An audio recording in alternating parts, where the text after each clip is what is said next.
Greetings, friends and future friends. Today I want to talk about drums. Yes, the Korg Pa5x has some awesome kits in it, a whole selection of awesome drum kits. But I want to show you how you can make those kits your own. Make them adjusted to your mix, to your sound, to your genre of music. But first, in this video, part 1, I want to take you into my studio and show you my 16-piece Roland drum set with professional mesh heads. And I want to show you how I set that drum set up. That'll give you a better understanding, so when you go to the Korg's drum kit, you'll kind of understand some of the simple functionality of an electric kit, what you got to do to make it really sound good.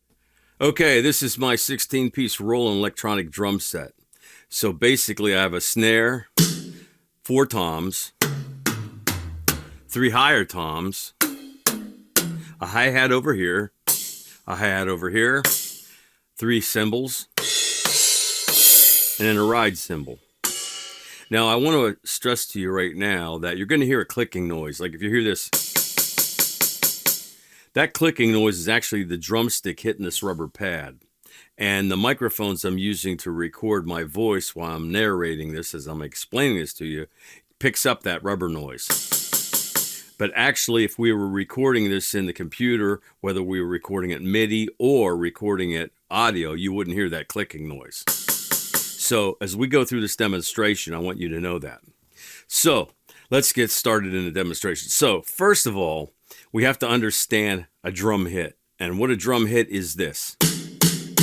And what happens is that hit is being measured by velocity. So if I hit it real lightly, the initial samples will play. But the harder I hit it, another sample comes into play. And as we go into the Korg Pa5x, you're going to see there's a lot of different samples just for one drum sound. But so that's the basic thing. Now, why do you do that? Well, because we want to have a different velocity.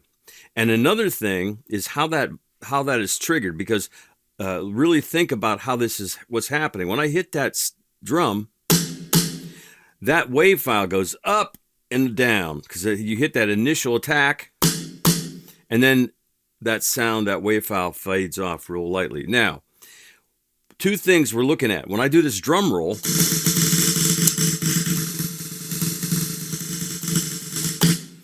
things are happening. One, the velocity's low, so it's not playing because if we had that full velocity, it'd sound more like a machine gun. We don't want that. We want to roll. So one thing is the velocity is coming way up and hitting that initial sample. The second thing is through the module, because what we have here is all these mesh heads and cymbals run into an interface that changes this signal into a MIDI signal and then sends it to the sound module. So what we're doing is we're telling that system there, okay, you have this certain amount of velocity, so play this sample. The second part of this is not to play that sample from the beginning, because if we played the sample from the beginning, again, it would sound like a machine gun. We don't want that. So what happens is that sample starts to play, but it doesn't go back and restart it again. We're at the beginning with a high increase. So 2 things take place. It plays the lower volume sample, and it's not taking this sample all the way back to its original trigger.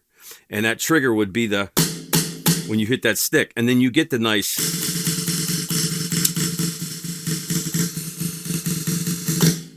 So that's one thing you got to look at.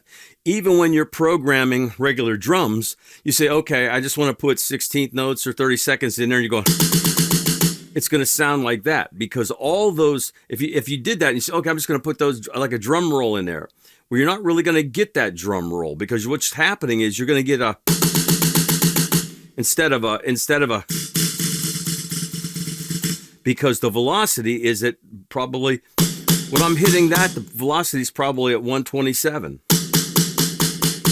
But if I'm hitting it like this, the velocity is not there. So you're going to have to remember that when you're programming. Even if you're programming drums in a software platform, you can't go, because that's what if you programmed it to have all those notes at 127 velocity, it'd sound like that. It wouldn't sound like this,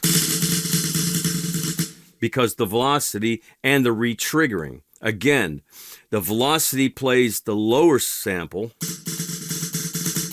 and the way it's triggered, we're triggering it only to go back and start at that beginning of that sample, kind of let that sample ride through itself, not really go boom, boom, boom.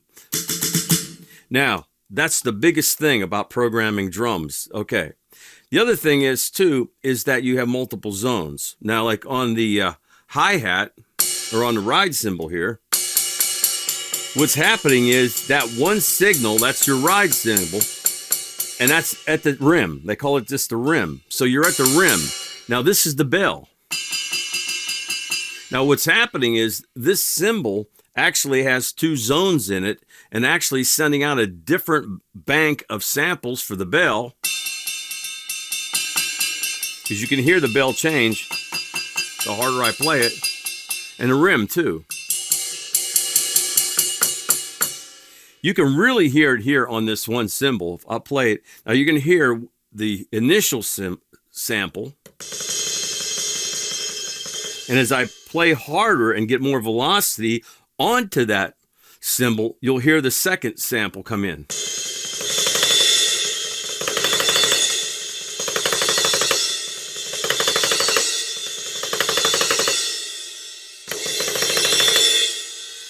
So what's happening is, and two things are taking place. One, you got that first sample playing because it's a lighter velocity, and as we hit that harder, we can hear the second sample come into play.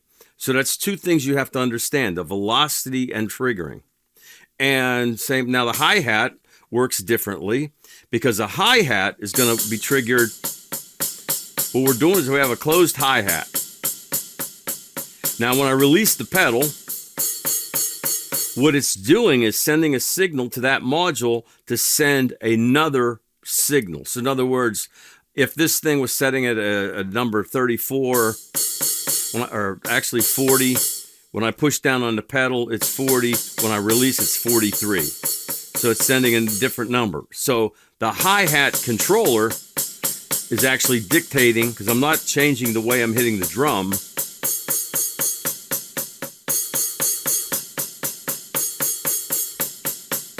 Now, what's really cool with the setup I have, a little side note, is I can have two hi-hats. And what I've done is take this hi-hat here, have a short. So if you're going,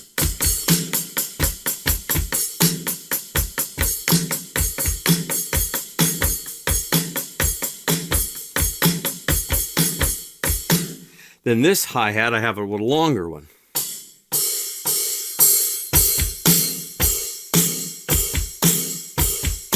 Which, that's all programming. All these signals go into a box that changes them to a MIDI signal.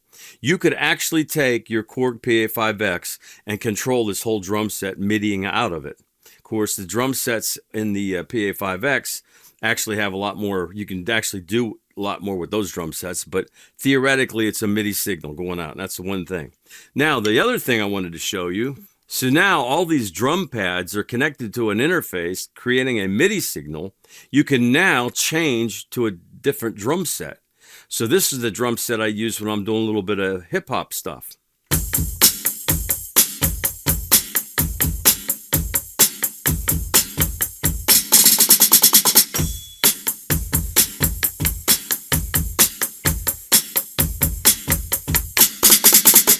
And the toms, more of electric sound, and then you can even play samples.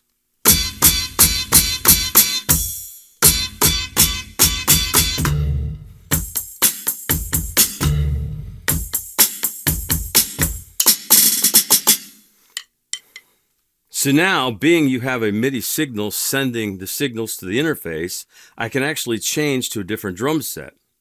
And this drum set is more of a jazz set.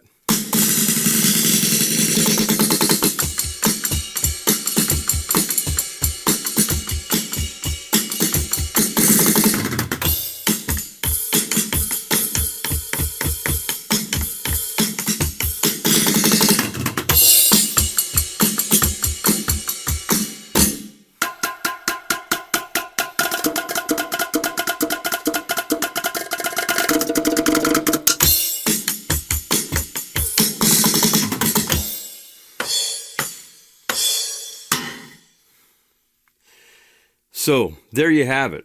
With the Roland drum set, you can have all these different samples, and understanding that this is basically how a electronic drum set works. You have, now this set here I built myself, and I put all these mesh heads. The TD3 didn't really come with that, but you have all these mesh heads, and they really have a real sound. You can really get a good sound out of that.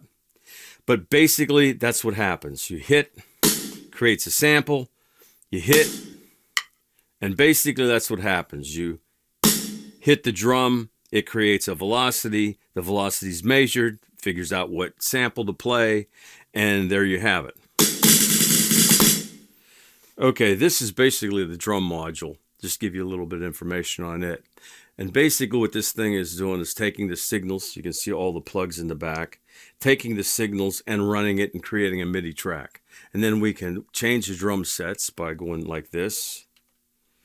And then we can actually edit things. And some of these are rhythm bound, but right here, this is the type of drum, whether it's a drum or a cymbal, they all have a different reaction curve. And then we can go into here, and this is actually the pad sensitivity. So if I'm hitting that cymbal, you can see that cymbal. Hitting that cymbal, you see the drums are shaking a little bit. So if I'm hitting that cymbal real hard, I'm maxing it out. But if I hit it real easy, you can see that line, and that tells you where you're at. And then you can adjust the sensitivity of that pad. Then the next one is crosstalk. This is between, as you can see, as I'm hitting this thing, you're going to see the drums moving. So a drum set will move. And what the crosstalk does is give you a little bit more. In other words, the signal has to be cleaner for this to work. And because sometimes a cymbal next to this cymbal or this hi-hat would actually trigger that signal. And crosstalk kind of eliminates that signal. Now, the only thing is some of the attack might be changed a little bit, but that's one of the things that's really cool about the crosstalk. That way, if you have too many drums on one rack, it could cause the other drums to trigger, and the crosstalk helps eliminate that. And then the most important thing, when we go to the next edit, is the number. Every number on the keyboard in the drum machines all have a number. This number is sending out saying that, okay, to 53, which would be whatever key is on the keyboard or whatever key is in the drum machine, this drum is sending a signal out to number 53, MIDI number 53. And what that means is that you can change make each drum go to a different sound. And I'll show you a card there. You can see each in the module that I'm using, 53 is this key right here. Or on a keyboard, 53 would be the key here. That way you know that, okay, this drum or this cymbal actually is sending out the 51. Here's a good example of what I was telling you about different signals. So the rim of this cymbal, the rim of that ride cymbal, is sending that message out to 51. Item 51, trigger 51. And the bell is actually sending it out to 53. So whatever you have programmed on 53 would get the bell sound, and whatever is programmed at 51 would be that ride cymbal. And basically we go back to the drum sets. So there are a lot of things in this drum module that you can change the parameters to. Those are the basics. We're just going over a quick rundown on how an electric drum set works so you can understand it better. So let's go to the module. So now I'm trying to get you a good view of the screen on my sound module. So we have the sound module fired up, and we're going to go into Edit. I'm going to go over to Kit, Enter, and this is my drum set. Go down to Drum Set, we'll hit Enter.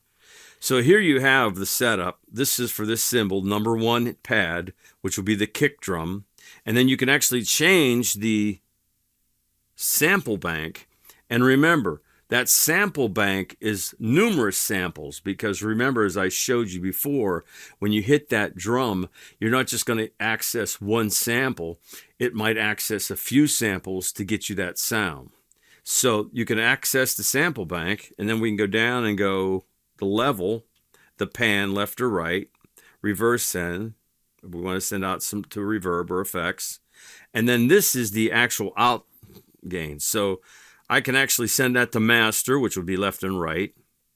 Or I can send that to different banks, individual A, individual B, A and B,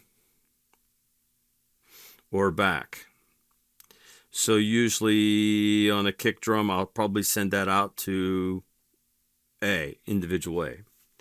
Then you get down and mute groups if you want to put in a mute group. This is coarse and fine.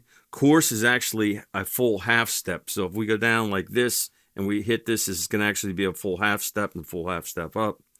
And fine, of course, is going to be, it goes to 50, so it's actually going to be half of a half step, but you can bring it in small increments. Then decay. Now here's where it really gets to where you need to understand a little bit about drums. Decay time. The decay time is the time that once that sample's been hit at its maximum, how long is it going to take to fade away? The reaction time, how long is it going to resonate? And decay level, how much will, over that decay time, how much will it go down? So these are all very important when creating a drum sound, because some drum sounds will resonate longer than others. So these are some features that are important on setting up an electric drum set to make that sample sound real. And the big thing, important thing, is the decay time and the decay level. Because if you want that thing to decay real slow, a crash cymbal might go ring out longer than maybe a snare drum where you want a quick snap. And basically, then of course, if we go to the next screen, it's just going to tell us where we can pan. If we go over to the next screen, it's just going to give us a reverb send, a sign outs. We can put an EQ on this and all that. So then now we can actually EQ this sample. So we'll exit out of this, exit out of this. And that's basically what a sound module does. There's a lot more functionality in this thing and a lot more parameters, but this is just giving you a real quick view of how a electronic drum set works, so that you can understand how to program an electric drum set. So I hope this video gave you a little more understanding of an electric drum set, how it works, and all the different sounds you can get out of it. I've been using that set for years to produce music. Sounds pretty cool to me. So stay tuned to part 2, and I'm going to show you how we go into the Korg Pa5x and edit those drum sounds. So take care, my friends, and thanks for watching.